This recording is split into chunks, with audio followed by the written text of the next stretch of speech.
الله يمشيو انا غادي نريدو الوصفات الطبية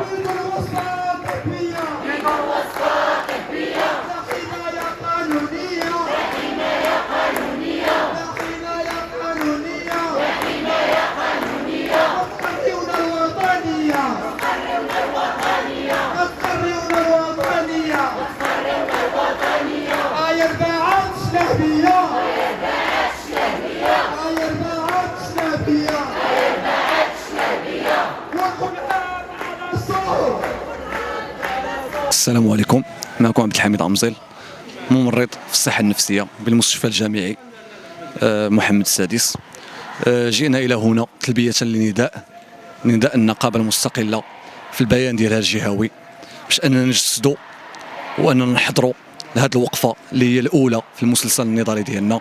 هذه الوقفة ديال لوناف هي الوقفة الأولى اللي غتكون إقليمية، موراها لو 16 الوقفة اللي غتكون جهوية، وموراها لو 23 إلا ما درتش معنا الحكومة الحل والحوار خلاص لما قد يضر ويمس بكرامة الممرض.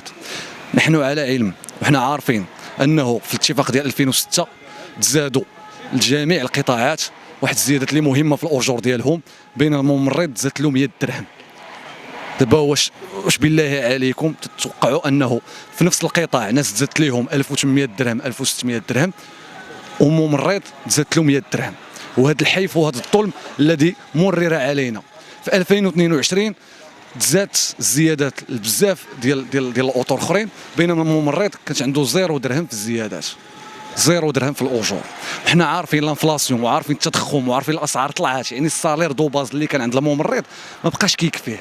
هاد 6000 درهم البدئيه ولا تساويه السميك ولا تساويه 3000 درهم، وهذا الشيء راه يحقر من العمل الجبار الذي يقوم به الممرض. ونحن نعلم ان الممرض يقدم 80% من الخدمات العلاجيه، وحنا عارفين ان 65% من الشغيله بالقطاع الصحي هما ممرضين. فكيفاش انت تتسهر على الورش الملكي ديال الحمايه الاجتماعيه وانت لا تنصف يا سياده الوزير، لا تنصف الممرض، لا تنصف 65% من الشغيله، ولا تنصف الممرض الذي يسهر وعنده كونتاكت ديريكت مع المريض. فاذا كان هذا الممرض مهموم ومغموم وهو بداته يعاني، فكيفاش بغيتيه انه يقدر يتعامل مع المرضى؟ كيفاش بغيتيه هو محقور انه يرفع الحقره ويرفع الهم ويرفع الكثير من الاذى على ذاك المريض؟ فكيفاش سياده الوزير انك ما باغيش تعطي لهاد الناس الحقوق ديالهم؟ 3000 درهم راه لا شيء مقارنه بالخدمات اللي يقدمها الممرض، مقارنه بالانفلاسيون اللي ضربانا في هذا المغرب هذا، مقارنه بزاف ديال الامور. وهذا الوطن الجريح يعلم حقا شكون هما الرجال ديالو، حيت فين جا كوفيد راه ما مشى لعند الناس السهرات، ما مشى لعند الناس مغنيين، ما مشى لعند حتى شي واحد، توجه الى الممرض وتوجه الى قطاع الصحه وقطاع الداخليه. هادو هما الركيزتين، وتوجه الى الناس ديال التعليم. هادو هما الركائز اللي كتبنى بهم الدوله، هادو هما الركائز اللي كتقوم عليهم الدوله.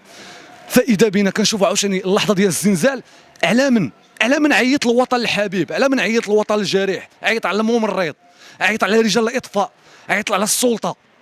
هادو هما الركائز، هادو هما الناس اللي خاص الدوله تهلا فيهم، هادو هما الناس اللي خاص الوزير انه يعطيهم حقهم ويزيدهم من الفوق نظرا للتضحيات ديالهم. راه كاين اللي ما كيشوفش ولادو، كاين اللي كيسهر بالليل، كاين اللي كيعيش الاعياد، شي الاعياد اللي كيحتفلوا بهم المغاربه كاملين ما كنعيشوهمش حنايا. كاين الناس د لاكارد ما كيعيشوهمش. انا براسي 3 ديال العيود كبار ما عيطتهمش مع والديا.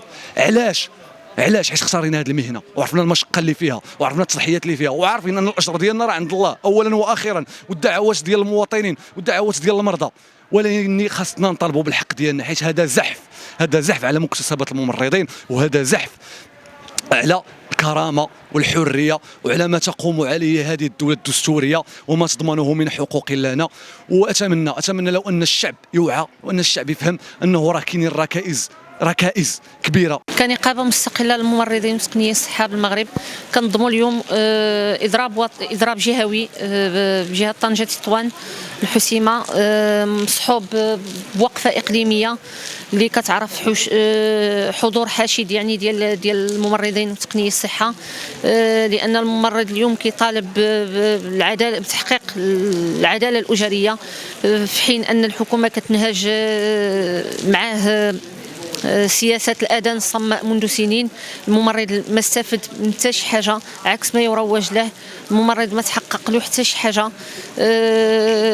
الناس وضعيتهم بقات ثابتة. فاليوم الممرض كيطالب بتحقيق العدالة الأجرية وتحقيق وتحسين شروط الترقي إسوة بالفئات الأخرى اللي معنا في القطاع واللي استفدت على مدار سنين، في حين أن الممرض اللي هو الركيزة الأساسية ديال العلاجات واللي كيقدم 80% من العلاجات واللي كنحتاجوه في الكوارث وفي الأوبئة وفي كورونا وفي الزلزال. طبعا هذاك واجب ديالو، ولكن فهو اللي كيقوم بكافة العلاجات، في حين أنه مقصي دائما من طاولة الحوار ومهمش. فاليوم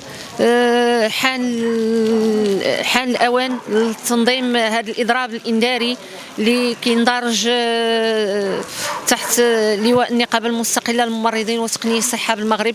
وما هذه إلا أول خطوة. كاين طبعا كاين إضرابات جهوية في باقي ربوع المملكة، وباقي مقرر إضرابات يوم 16 يناير ويوم 23 إن شاء الله، في حال أن الوزارة نهجت معنا سياسة التجاهل والأذان الصماء. دونك المطالب الأساسية اللي عندنا هي العدالة الأجرية وتحسين شروط الترقي وإنصاف ضحايا المراسم العرجاء أو الناقصة. يوصلكم كل جديد على قناتكم شمال بوست. ما تنساوش الضغط على زر الاشتراك وزر الاعجاب، وخليوا الاراء ديالكم في التعليقات.